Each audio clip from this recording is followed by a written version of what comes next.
Hello students, जय हिंद। तो आज की इस वीडियो के अंदर हम 2016 से लेकर 2018 तक के क्वेश्चन करेंगे, जो कि हमारे पास प्रॉफिट लॉस चैप्टर में से पूछे गए हैं। शुरू करते हैं पहले क्वेश्चन के साथ। पहला क्वेश्चन कुछ इस तरीके से है। कह रहा है cloth merchant buy cloth for a weaver and cheats him by using a scale which is 100 centimetre longer 10 centimetre longer than a normal metre scale. मतलब वो जो व्यापारी है, वो जब कपड़ा खरीदने गया तो अपने साथ एक स्केल साथ में लेके गया, और स्केल के अंदर गड़बड़ कर रखी थी कि वो 10 सेंटीमीटर की उसके अंदर गड़बड़ हो रही थी। इसका मतलब ये हुआ कि स्केल के ऊपर लिखा हुआ तो 100 सेंटीमीटर था, लेकिन उसको जो कपड़ा वो खरीद के लेके आया वो 110 सेंटीमीटर खरीद रहा था। मतलब एक्चुअल में जो स्केल था वो 110 सेंटीमीटर का था, लेकिन उसके ऊपर लिखा 100 सेंटीमीटर ही था। ठीक बात है।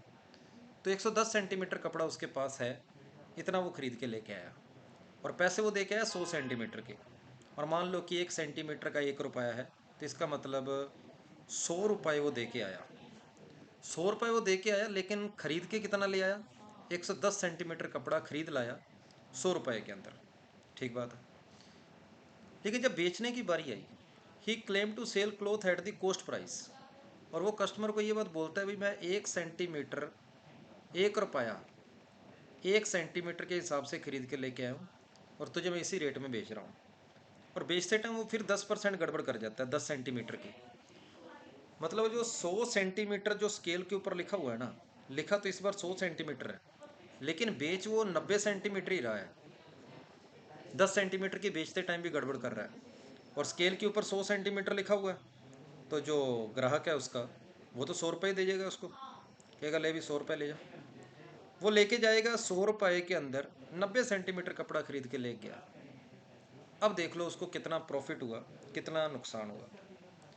उसके वो 110 सेंटीमीटर कपड़ा 100 रुपये में खरीद रहा है, 100 रुपये में। 90 सेंटीमीटर कपड़ा वो 100 रुपये में बेच रहा है। तो ये खरीदने की बारी आई और ये बेचने की बारी आई। तो मुझे प्रॉफिट या लॉस अगर निकालना है, तो मुझे जितना सामान मैंने खरीदा है मुझे उतना ही बेचना पड़ेगा, तभी तो मैं प्रॉफिट लॉस के बारे में आइडिया लगाऊंगा। तो इसको 9 से गुणा कर दिया और इसको 11 से गुणा कर दिया, ताकि ये दोनों सेम हो जाए क्वांटिटी। 990 सेंटीमीटर अगर खरीदा है तो 990 ही बेचे। इधर 9 से मल्टीप्लाई किया तो इधर भी 9 से करेंगे, इधर 11 से किया तो इधर भी 11 से करेंगे। कहने का मतलब ये हुआ कि 900 रुपये में खरीद कर 1100 में बेच रहा है, तो कितने का प्रॉफिट हो गया? 200 का, अपॉन CP इन 2 में आ गया 100। और आपके पास इस क्वेश्चन का आंसर आ जाएगा 22 सही 2/9%। ये इस क्वेश्चन का आंसर है, सी ऑप्शन। तो प्रॉफिट लॉस के बारे में हम तभी बताते हैं जब हमारे पास कॉस्ट प्राइस और जितना सामान हमने खरीदा है उतना ही सामान हम बेच लें, तब हम प्रॉफिट या लॉस के बारे में बता सकते हैं। तो कुछ ऐसा ऐसा इस क्वेश्चन के अंदर हुआ है। तो पहले क्वेश्चन के बाद क्वेश्चन नंबर सेकंड के ऊपर चलते हैं। दूसरा क्वेश्चन हमारा क्या कह रहा है? The cost price of 2.5 kilo rice is 125 रुपये। The cost of 9 kg rice is equal to 4 kg of pulse. The cost of 14 kg pulse is equal to 1.5 kilo tea, वगैरह वगैरह। ये इक्वेशन से बनती जा रही है आगे आगे। The cost of 2.5 kg rice is 125।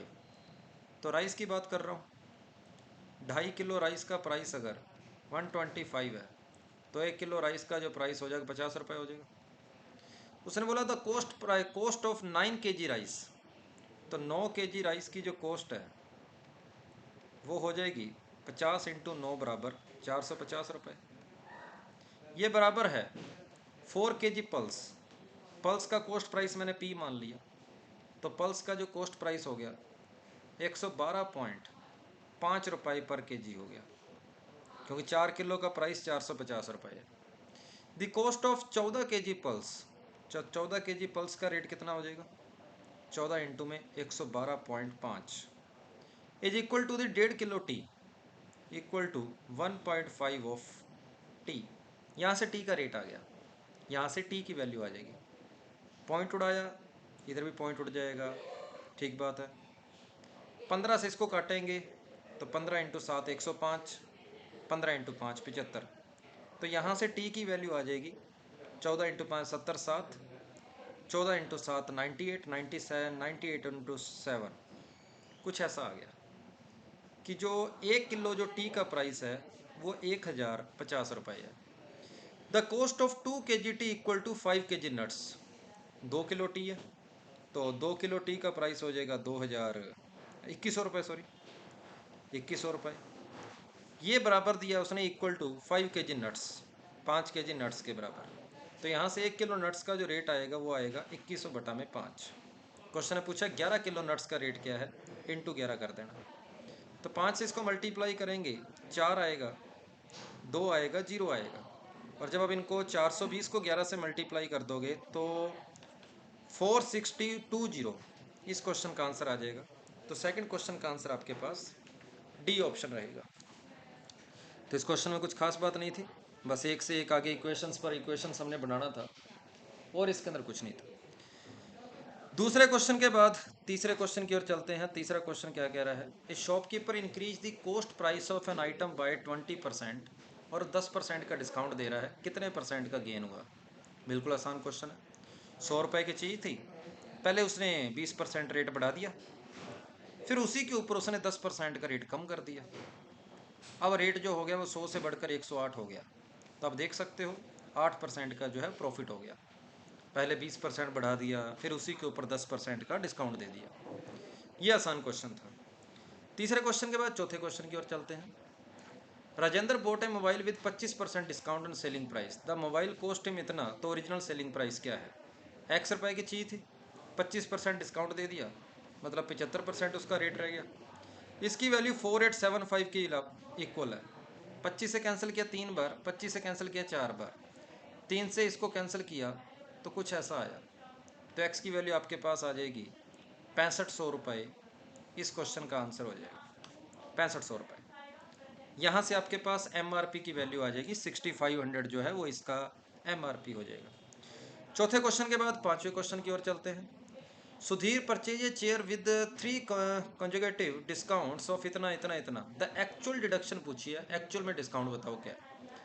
तो 100 रुपये की चीज़ थी, 20% डिस्काउंट मतलब 80% रह गया, 80 बटा 100।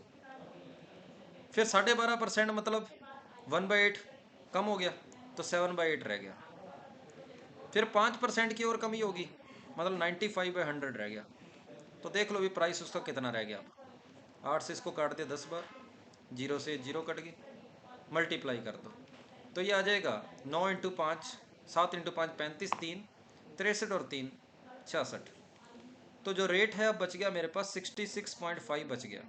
तो एक्चुअल में कितने की कमी होगी, 100 से 66.5 पे आ गया, मतलब 33.5% की कमी होगी। तो इस क्वेश्चन का आंसर आपका ये ऑप्शन हो जाएगा। सक्सेसिव डिस्काउंट के ऊपर ये क्वेश्चन था। क्वेश्चन नंबर 5 के बाद क्वेश्चन नंबर 6 की बात कर लेते हैं। छठा क्वेश्चन क्या कह रहा है, Ram by 4 chair and 9 tools 4 रुपये, 4 चेयर प्लस 9 स्टूल 1340 रुपये में।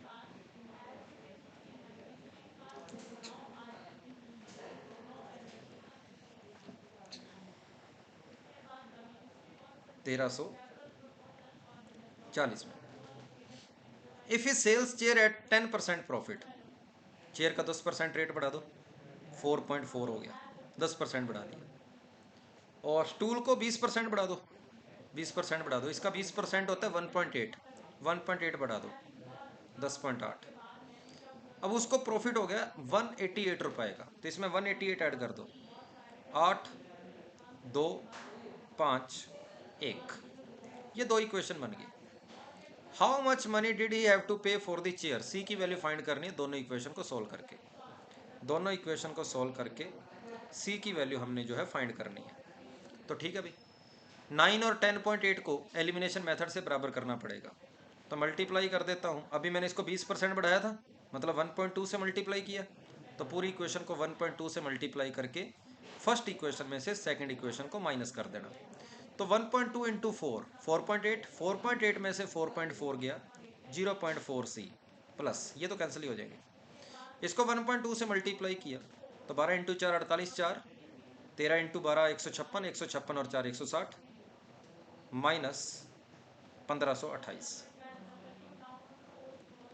तो 0.4 सी की वैल्यू मेरे पास आ गई 80, तो सी की वैल्यू मेरे पास आ जाएगी 200।